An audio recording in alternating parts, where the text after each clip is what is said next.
To work to a certain extent has to worry about those health concerns versus making a living. As Memphis and other cities grapple with reopening their economies and businesses, the rules, norms, and fears of governing the workplace are changing as fast as COVID-19 is spreading.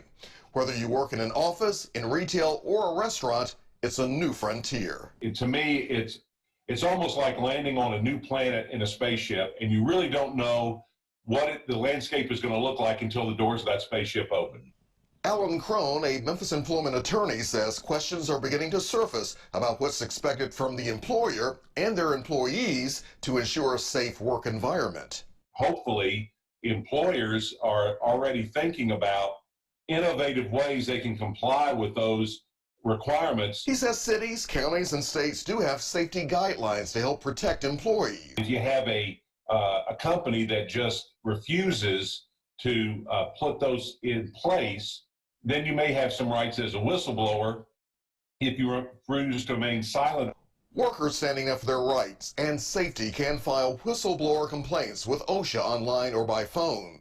But Crone admits it's not an easy decision when workers are concerned about retaliation. I really feel for those folks because that's a tough call, because you may have a great lawsuit, but you'd rather have a job than a great lawsuit. When you return to work, what if you feel your employer is not enforcing social distancing, providing masks, or enough sick time? Should you just quit? Do I go back, or do I and be able to earn money, or do I not do that and try to continue to live without a job?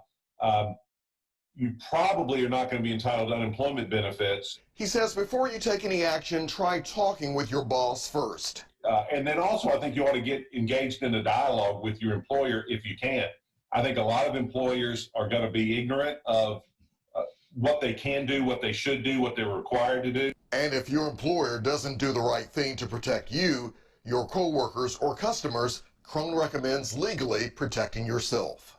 Then I think you've got a moral right and legal protection in standing up for yourself. Alex Coleman, WREG-TV News Channel 3.